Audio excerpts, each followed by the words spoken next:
My name is Sam Jenks, and welcome to another episode of The Way We Source, a podcast hosted by Kodiak Hub, where we share our talks with procurement practitioners, leaders, experts, consultants, content gurus, and people that we find downright inspiring, diving into the role that sourcing and procurement plays in the way we live. If you like today's episode, as always, make sure to rate the program and give us a follow. Today, we have the pleasure of hosting a procurement and negotiation thought leader who literally wrote the book on category management. He's the author of the 5th edition of Category Management in Purchasing and a host of other strategic procurement books covering topics such as SRM, sustainable procurement, and negotiation. He's also the host of the Procurement Show podcast. And for the last 20 years, he's served proudly as the CEO of the software and training company Positive Purchasing. Jonathan O'Brien. Jonathan, welcome to the show. Thank you very much, Sam. It's a pleasure and an honor to be part of the show, and great that you could have me on today. Well, I hope that you're able to say so at the end of the show as well, that it's also an honor. But let's start with a question that we ask all of our guests. What does sourcing, this space that you've been in, sourcing and procurement, what does it mean to you? Yeah, that's a really interesting question, because just those two words seem to mean different things to different people. You know, some people say sourcing is the really tactical stuff and procurement is the kind of, the special strategic stuff, and then put purchasing into the mix as well. So, there seems to be this kind of variety of interpretations around the world. What does it mean to me? Well, it's about how can the way in which you need to buy and interact with your supply chain help the organization realize its goals. I think that's something in the world of procurement we lose sight of, because one of the questions I ask senior teams is, what is the intervention you need from your supply base? And everybody kind of looks at me with a blank look as if to say, we've never been asked that before. Because most organizations start from the place of, procurement is there to buy stuff. But if you start from what is the organization trying to achieve, and then how do you need to manage, interact, and relate to your supply base in order to make that happen, you completely change it. So that's what procurement means to me, and I've been spending the last few decades trying to help companies do just that. But it's still, I work with the company, and they still start from the perspective of, hey, we're buying stuff. Actually, that's not what it's about. How do you shift that mindset to starting with, for example, the end in mind, starting with the goal in mind? I mean, what type of tactics do you propose to a team that's stuck there? Well, I think the first thing is the team has to understand the need to change. And I remember being at a dinner with a big company, and I got sat next to the CEO of a really big pharma company. And, he said, what do you do? And I said, well, I work in procurement. I'm helping your procurement function to improve. And he kind of looked at me and he said, procurement. Yes, the function that buys the pencils. And this was a senior CEO who really just didn't get it, because if you have that perception, then you've no idea what good looks like. So the first step is to actually help people understand. So what is procurement? Good strategic procurement that makes a contribution to the business in terms of competitive advantage, differentiation, future longevity, innovation, and so on. But most people don't see procurement as a function that can do that. For most people, it's the function that buys stuff. So you've first got to take people on that journey to say, this is what's possible if you're doing real good strategic procurement. And it's very obvious that you have a very positive outlook on purchasing and procurement. Is that the reason why the company's name is Positive Procurement or Positive Purchasing? There's a bit of history there, because, I set this business up 21 years ago, and the name Positive Purchasing came from the fact that back then I thought the world was ready to do sustainability in the supply chain. And I developed. Oh boy, were you way too early, Jonathan. What are you telling me? So I thought, hey, I know about procurement, I know about supply chain, I know about how to drive change in big companies. Let's bring those things together and create a business that helps big companies do sustainability. And everybody said, well, that's really lovely, but can you come and help us save some money? Can you come and help us negotiate with our suppliers? Help us figure out category management or SRM? And that's what I ended up doing. Has that shift happened then? Well, it has actually, and probably 2017, 2018. I remember sort of looking at that, thinking, "Hey, people are suddenly saying maybe we need to think about how we procure and being more sustainable." So I kind of dusted everything off, and took another look at it. Decided to write my fifth title, Sustainable Procurement, based on that, which reinvigorated the whole thing. And now, we have an offering in that space. We have the EMEA method. We're training businesses all over the world about sustainable procurement, what that is, and how to do it. And that's the crucial thing, because everybody knows, we've got to do this stuff. But how do you do it? And actually, the how is really simple. You do category management, you do SRM, but you put your sustainability hat on and you apply the tools in a different way. Right. You perhaps lose some commercial leverage because you've diluted that, because you've restricted the market to only those that can meet your sustainability requirements.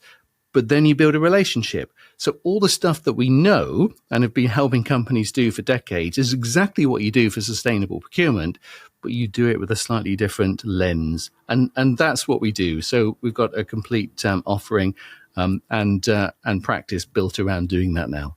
And I'd love to dig into more of what you guys are doing at Positive Purchasing. But before doing so, I need to double click on this item, right, of sustainable procurement.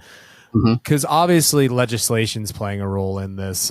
But I mean, this legislative tsunami is not something that happened, as you said, back in 2017, 2018. That was maybe the first whispers of it, right? Yeah. What's changed? I'm just curious, like from your perspective, that's talking to procurement professionals just like myself, day in and day out. I have my hypotheses, right? I'm interested in yours. Yeah, and you're right. That is the point in time. If you go back 10 years, if you were talking about sustainability in the boardroom, you were wearing sandals and you hugged trees, and you would be politely shown the door, with the exception of a few forward-thinking companies. What has changed is we've been through a pandemic, which has highlighted the volatility of supply chains. Coupled with that, some of the impacts of sustainability have hit us when companies have suddenly started realizing, hey, this raw material, this resource isn't there in abundance anymore. We appear to be paying import tariffs or export tariffs to get it out of the country we need it from. And actually, we can't rely on this stuff that we've relied on from a low-cost country. And finally, legislation. And if you don't choose to do sustainability as a big company, and many don't, you now have to meet some of the new and forthcoming legislation around big companies being required to be accountable for everything that happens in their supply chains in terms of social and environmental impacts. Now, that is a game changer, because it means whereas before we could ignore the supply chain and not worry too much about all the bad stuff because no one held us to account, now suddenly we're being held to account. Yeah, and I think that it is going to require a shift in mindset. The question is that, and I think that this is an interesting one as we're both sitting in, the European, sorry, you're not sitting in the European Union. We're sitting in Europe, though. UK is, of course, famously no longer a part of the European Union. Regardless, in Europe, I think that if we look at a Euro approach, these legislations are day to day. We hear about them, in abundance. CSDDD, EUDR, CSRD, Lieferkettenschutzgesetz in Germany, Offenhetsloven in the Transparency Act in Norway.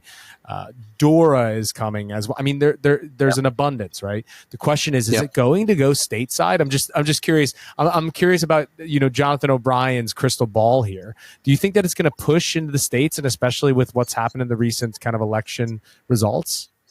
Yeah, I think the change of administration will slow that down. I don't think that's going to push into the states that quickly.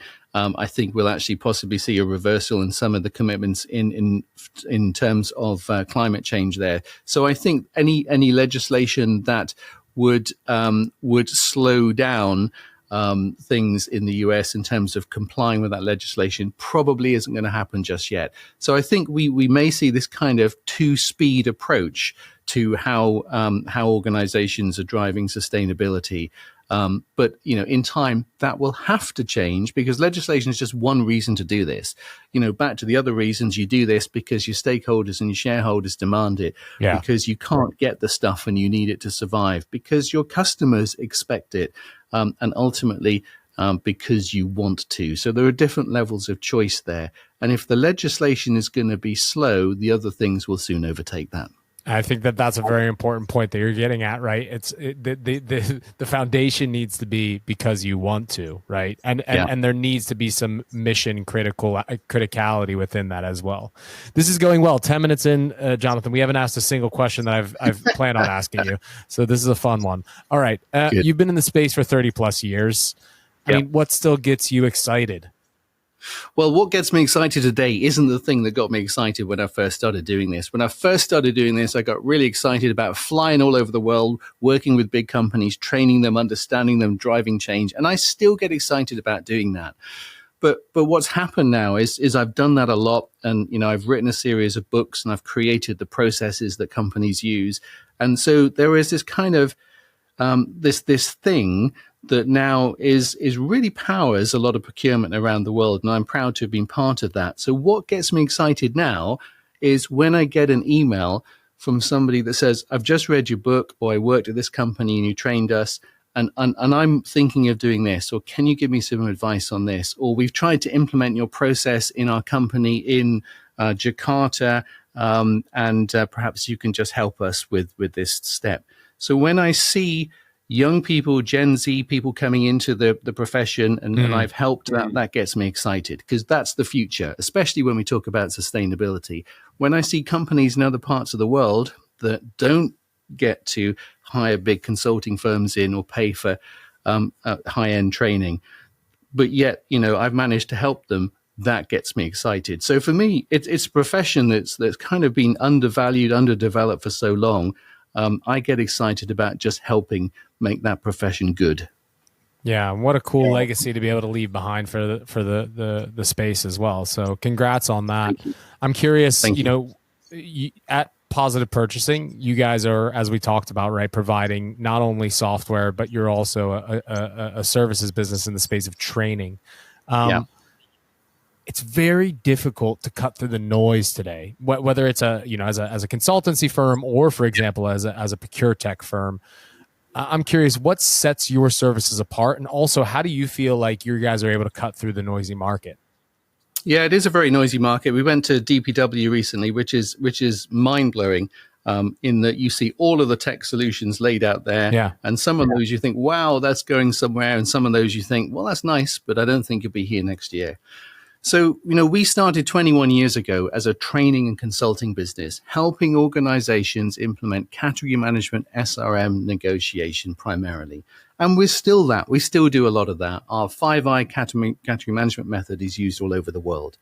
However, what's changed is actually everything is now driven by some sort of technology, some sort of data. So we pivoted in about 2016 to be a SaaS company and developed a series of platforms. The Procleus platform has all of the learning that we ever did for strategic procurement with category management, SRM negotiation, as well as a huge learning engine in there. So there's a lot of companies that have that at the center. So companies that are doing strategic procurement are powered by Procleus. So that's all of that kind of knowledge in one place that people can access. And more recently, we've developed AI-powered solutions to help do that. So the Capella tool is the guided category strategy creator. It'll create your category strategy for you. It has an AI bot in there that helps guide you through the 5I process and plugs the gaps by being able to look externally. And Ruby, which is the negotiation co-pilot, which again guides you to a negotiation plan, but will role play it with you. And actually is brilliant in terms of once you've planned your negotiation, it will do it. And you're actually negotiating with this AI thing, which is fabulous. So what we've now got is the ability to have these modern AI software platforms that power what organizations do, and we train everybody in how to do it to an advanced level and work with the companies to make it all happen. So the way we describe this is we are everything strategic procurement and how you make that good in an organization. And I think you touched on something that's very interesting there, right? AI and technology, it plays a big role in operational, but also strategic procurement. I think that it's more complex to be able to apply technology from a strategic perspective within the procurement function personally, right? Yeah. How does one ensure that AI and technology is able to properly be adopted, but also make a real impact in a procurement team? Yeah, and it's a great question because everything has AI in it now. My dog is doing AI. I just checked in with the dog, and dogs, doing AI. That's fine. But you've got to look beyond this because, of course, everything has the AI badge. So the first thing you've got to do as an organization is be really clear what your data and digital strategy is. What are you going to use technology for? How are you going to bring it together? How are you going to manage your data? That you own, that you want to keep control of, and what's the role of AI to do that in a way that's not going to expose your business or present risk in terms of loss of your intellectual property or your data. So you've got to be really clear about that.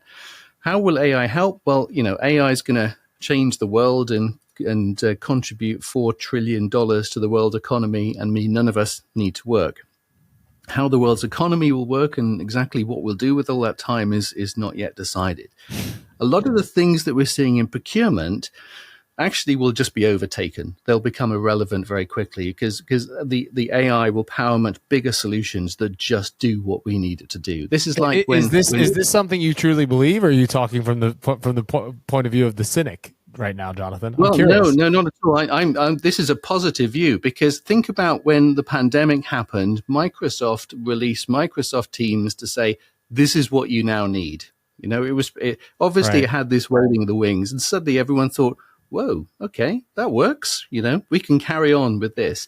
And it's that kind of thing, a big player suddenly says, here it is. It's all in here. You don't need any of this other stuff anymore. So that's one of the dynamics here.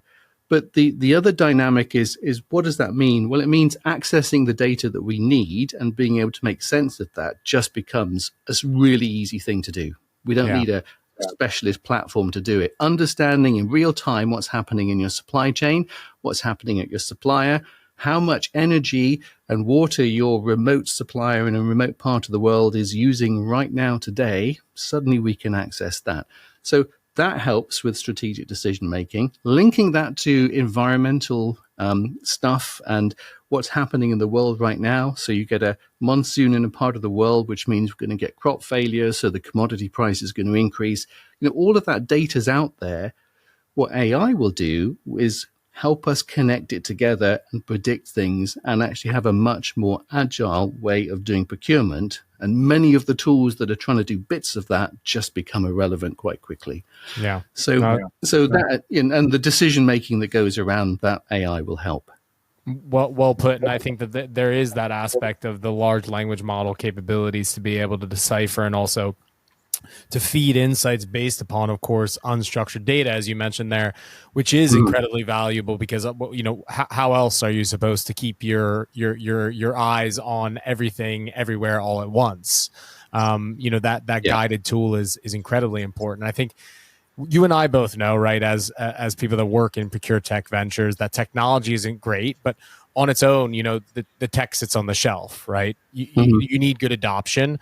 And I think that obviously training plays a big role in that. And you guys as a training business, I'm sure, are very focused on what good training looks like when it comes to adoption of technology. What is the role that training plays? And also, do you guys have some of the kind of the pillars that you're working with to make sure that a training goes in the right direction? Yeah, and it's important to recognize that training here doesn't necessarily mean training in the platform. Clearly, you need to teach people how to use a platform, but that's not the real training. So if we think about category management, then we have Capella, which is the digital category management tool. But to use it well, you need to be an advanced practitioner in category management. You could just buy that tool and set it on guided mode, and off it'll go. It'll create a category strategy for you.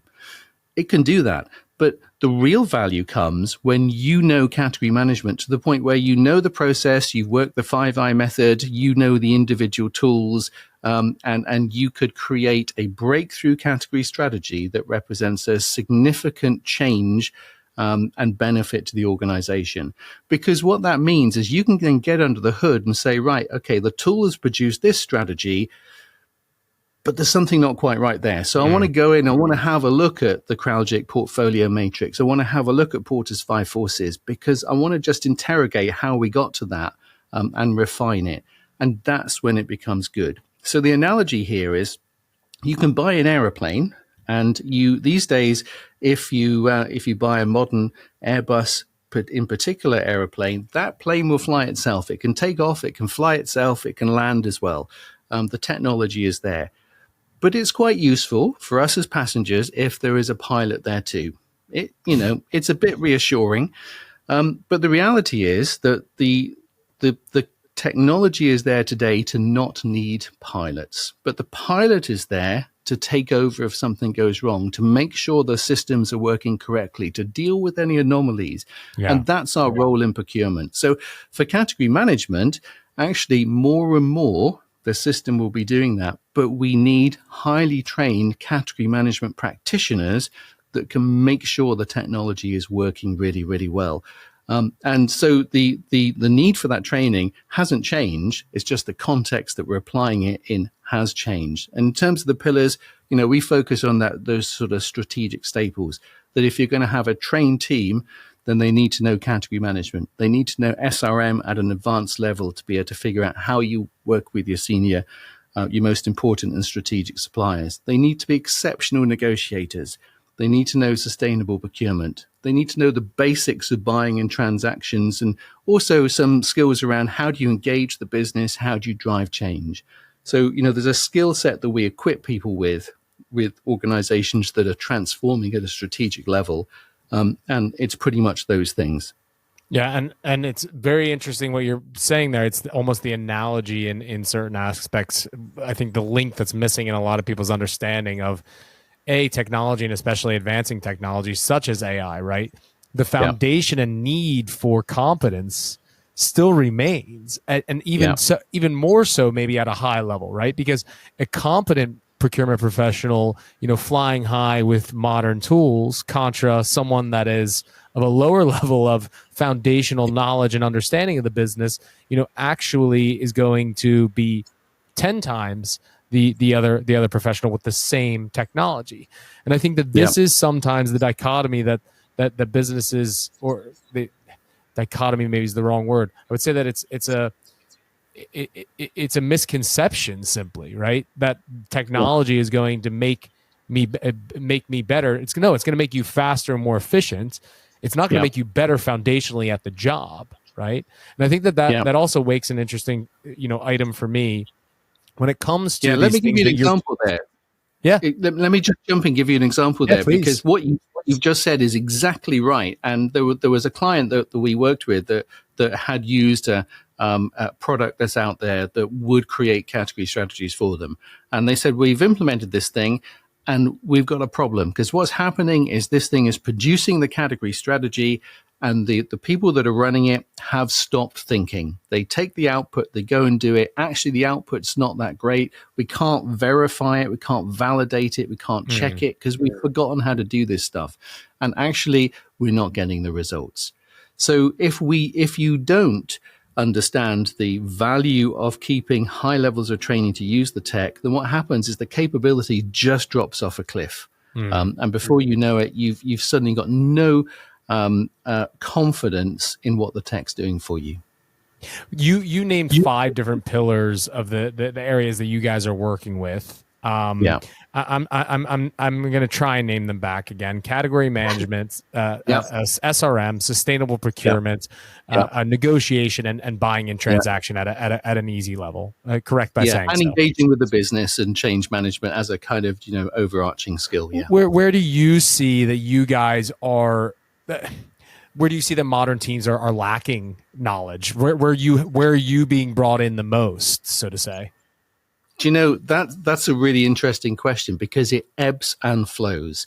Right now, the things that people want desperately is category management and sustainable procurement, and those two go hand in hand. Sure. Then it'll shift, and suddenly everybody will say, "Hey, actually, we're not negotiating very well. Let's train everybody in negotiation." And then it'll shift and it'll be supplier relationship management. So it really almost sort of cycles around those, and different geographies need different things as well. Do you think that the macro impacts that, Jonathan? I'm just curious, is it the world around us that what do you think's impacting that, those ebbs and flows? Yeah, there is a macro. So as we came out of the pandemic, then we had this kind of supply chain shortage issue, which pushed prices up. All of a sudden, there was this desperate clamor for how do we negotiate? How do we actually manage to deal with cost increases from the supplier? So there was a correlation from one to the other. And now it's around sustainability and how do we actually drive in the right sort of strategies for what we're buying, linking to technology. Very interesting. All right. I want to talk about category management. We've already touched upon it a little bit. There's a notion in that these traditional days of category management are behind us. So I'm going to ask you the question, and don't get mad at me, Jonathan. I'm the proxy here. No, but seriously, is category management as we once knew it, is it dead? No, definitely not. And that's something I've heard a few people say. In fact, there's a company out there that I think is kind of leading on that as a sort of sales gimmicky thing. It's nonsense. No, it's not dead. So, and it's quite an odd thing to say because somebody asked me this at a big sort of conference that I was speaking at not so long ago. And it's a bit like saying, is gravity dead? And maybe we should all be floating, because that's what we're doing. Because think about what category management is. It is a principle based on economics that links together natural things that happen in the world of economics to provide a way of being able to deal with that. So, it's based on the sound principles of how we interact and transact as human beings. That's not going anywhere. The context that we apply it in is changing very quickly. The way in which we're using technology is applying very quickly, but category management is absolutely here to stay. What we will see is many of the things that practitioners use will become more and more embedded into technology. But as we've just said, you still need that capability to be able to drive it. The one thing that is changing, people will say, look, we're fed up with this sort of template-driven approach, which, I get, because for years we've done category management with, here's a set of tools, you work a PowerPoint deck and you work the tool and you put your outputs. So many people do that badly in the sense that, hey, I've got to produce a template, I'm going to fill it in, submit it, and nobody challenges that. Actually, technology will replace template-driven category management. Our Capella tool does that. But the templates themselves are not the enemy. The rigor that they're being applied with is the enemy. The lack of governance is the enemy.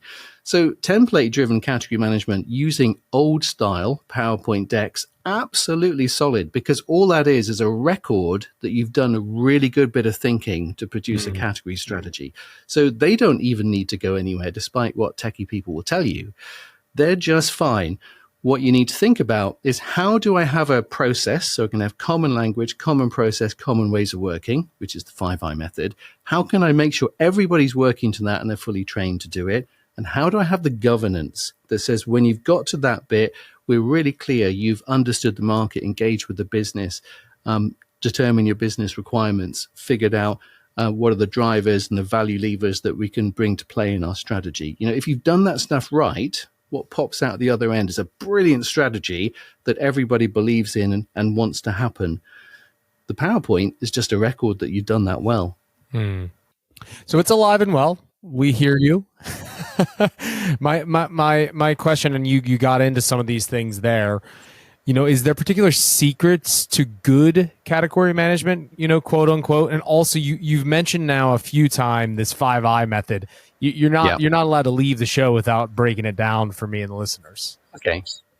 Yeah. So let's start with the 5I method, because the 5I method is based on good business improvement practice. So you initiate the process, then you gain some insight into the market, your suppliers, what you're buying, everything that's happening in the business. You then innovate in terms of developing your category strategy and figuring out the optimum way to source. You implement that solution, driving in change management, and only at that point are you getting to the traditional transactional buying bits. which is around, how are you going to augment and make that piece of sourcing happen in terms of how you're tendering, how you're running the contract, and so on. That's when you get to that, when you've done all the rest of the work that supports that. And finally, what you're doing is you're driving improvement in terms of how you're managing suppliers, driving continuous improvement, and continually looking to optimize. So it's a 5-step business improvement process based on Lean Six Sigma, and it's taught in universities all over the world, adopted by companies all over the world. And you mentioned my book, Category Management and Purchasing. It's all in there. Fantastic. Okay, so what's the secrets? I mean, what is the secret sauce to good category management? So process is a good starting point, and that is a secret. But at an organizational level, you need everybody working in a common way. So you start by putting that at the center and having people work it, know it, have the capability. That's secret number 1. The secret sauce number 2 is process rigor, is making sure that everybody is applying those steps. Not necessarily all of them. Part of the skill here is knowing what to leave out. But as you're applying them, you're doing it properly. So you're properly engaging with the business. You're properly challenging what the business tells you they need to be able to come up with, well, what the business needs is this. And so we can shape our needs and wants, and we can come up with new ways of sourcing things, and we can perhaps gain some more competitive advantage, sustainability leverage, whatever that needs linked to organizational goals. So rigor in terms of doing that correctly.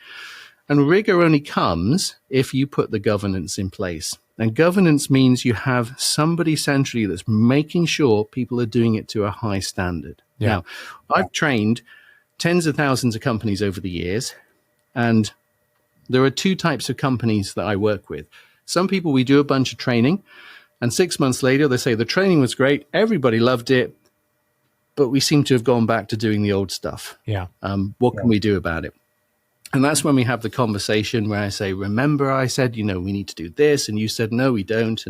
And training on its own isn't going to change anything. You have to put in the governance to make sure that you're setting a standard for what you want people to do as you're practicing category management, and people check in and they have to meet that standard and demonstrate that in order to move on.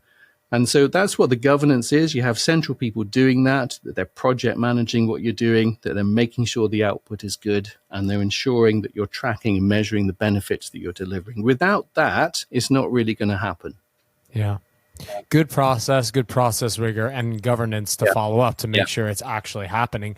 I mean, you hit on something there, though, during the piece when you were talking about rigor, which is, of course, sometimes you need to leave things out, right? You can't be everywhere, all the time, all at once. And the question, I guess, that I'm getting to is category management as a framework and as a pillar, I would say, of the procurement process is fantastic when you have that strategic approach. But is it really attainable to have good category management in a company that is bogged down in the operational, cutting POs, getting orders out the door, getting supply in, right? I mean, how can one transition to have this more strategic approach when you're bogged down in the operational?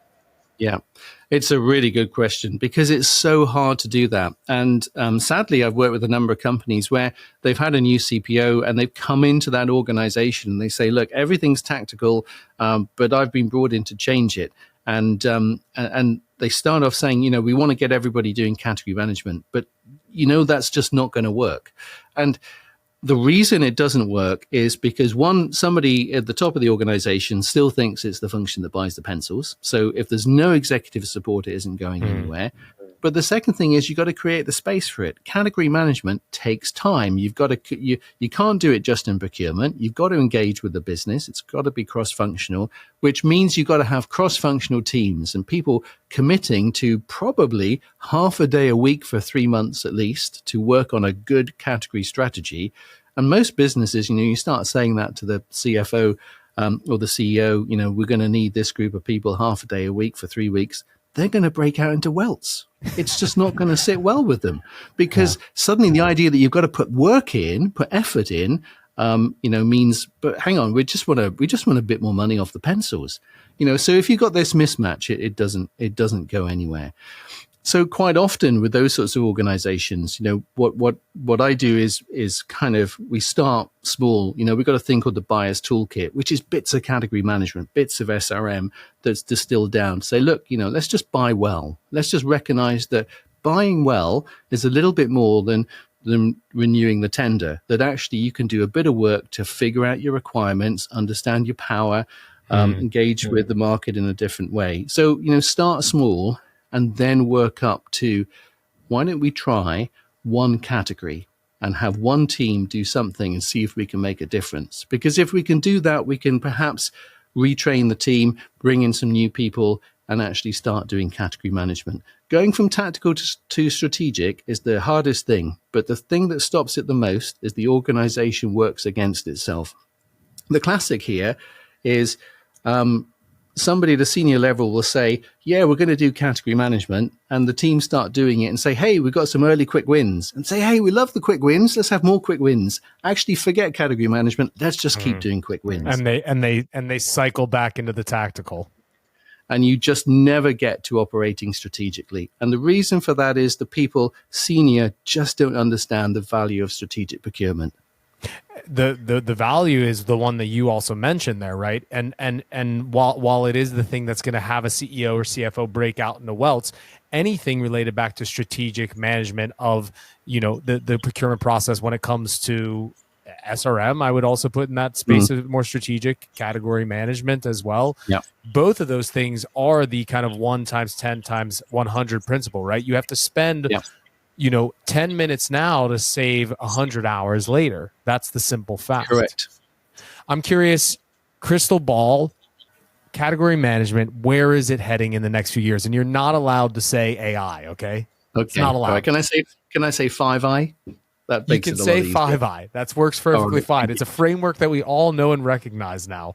But what is that next step for category management? Yeah. So as I said earlier, category management isn't going anywhere. As a philosophy, it's absolutely here to stay. But how we apply it is going to shift, and we're going to see it more and more embedded into technology, which helps us do it. And of course, that's going to be supported by some of the large language modules with 2 letters as an acronym that will help do that. But actually, the real power comes with the availability of data, and how instant data will help us have a more instant category strategy that is relevant for that marketplace in the world at that moment. That's going to be the big game changer, joining up traditional approaches to how the data powers it, I think. Our founder says, and this is a quote that she's been saying for a long time in the business, and it's one of our driving factors at Kodiak, right? Trying to drive more insights for our users, actionable insights as well. And I'm sure that you guys are trying to do the same, that procurement is drowning in information and data and starve for knowledge. How are we going to bring people to that promised land of knowledge and not just feed them, data and information? Yeah, and it starts with the data and information. And today, that data really isn't available in a usable form. And, just for category management, you can go out there to the providers and say, hey, I need a package of category management data for this category. And they'll sell it to you for, not a lot of money. But you just end up with a load of stuff that's in a different format to the next category, and you can't really do anything with it. So the way in which that data is analyzed, normalized, processed, and put into a thing that's going to help you do the strategy is critical. And we're just not there yet. That all of the solutions out there just don't do that at all well yet. That's going to change. But what that means is the outputs then need to help you. It needs to say, based on everything I can see, this is what I think you should be looking at. This is what I recommend. One of the things we built into the Capella tool is Capella recommends. Based on this, Capella recommends you think about these levers in terms of your category strategy. What do you think? And you kind of refine it from there.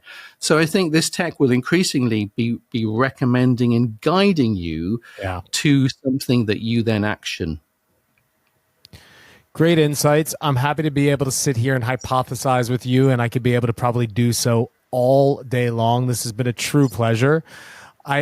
We unfortunately need to start rounding off the episode, but before I let you go, Jonathan, we need a hot fire round, a quick fire round. Put you in the hot seat. One word or one question, one word or one sentence responses to very simple questions that are not really about procurement or sourcing whatsoever. It's about understanding what makes you tick. Sound like a plan? Okay. Yep. All right. Fantastic. If you weren't going to work in the space of procurement and sourcing, somewhere you've been for 30 plus years, what was your dream job once upon a time? I always wanted to be a radio presenter. I did that for a while and then realized there's no money in it. Understood. Will you ever write a book that is not in the nonfiction realm related to procurement, category management, SRM, and the likes? Yes, I will. And I already have the storyline worked out in my head. All I need is the time to write it. All right. Understood. Is it first person or? It could be. There's definitely bits of me in it, but yeah, I can't tell you any more than that. But there's a story there waiting to come out. All right. Understood. You're not even going to give us a tease of genre? No. All right. No. What's one thing that you know now that you wish you knew at the beginning of your career? Don't sweat the stuff because you can spend a lot of time sweating about things you think are big, but actually they're not big. And at the end of the day, everything just works out. And if I'd kind of known that at the start, especially running your own business, that's tough at times. Actually, it always works out. What makes you laugh? Funny people make me laugh. And also I tend to laugh at the blackest of situations, the things that nobody else laughs at, I actually find quite funny. Dark humor is a staple in Great Britain, right? So I'm not surprised by that whatsoever. Yeah. One podcast or book, it's not allowed to be ours or yours. And if there is, anything that's on your bedside table or something that you're listening to, it doesn't need to be from a professional context. It can also be, something that you dig into in your personal life. Yeah. So podcasts, I think I'd probably, if we were talking about procurement, I'd probably nominate the Art of Procurement with Philip Ideson. I think that's a superb podcast. At a personal level, there's a podcast here that Hannah Fry does, Professor Hannah Fry, who does a podcast on numbers and getting behind some of the math of stuff. Love that podcast. Book-wise, do you know what? I think one of my all-time favorite books has got to be Zen and the Art of Motorcycle Maintenance. Okay, that came out of left field for me, Jonathan. Mm-hmm. So thank you for that. It's been a pleasure having you on. If people want to get in touch, learn more about what you guys are doing at Positive Purchasing, or just reach out, what's the best way to be able to do so? Yeah, positivepurchasing.com. Connect with me on LinkedIn if you have a question for me. More than happy to engage with you. And Sam, thank you so much. It's been a pleasure to be on the Way We Source podcast. I've really enjoyed there's an English phrase here, just chewing the cud with you. That's what we say. Hey, we've enjoyed it as well. And thank you so much for taking your time to be on, Jonathan. It's a pleasure.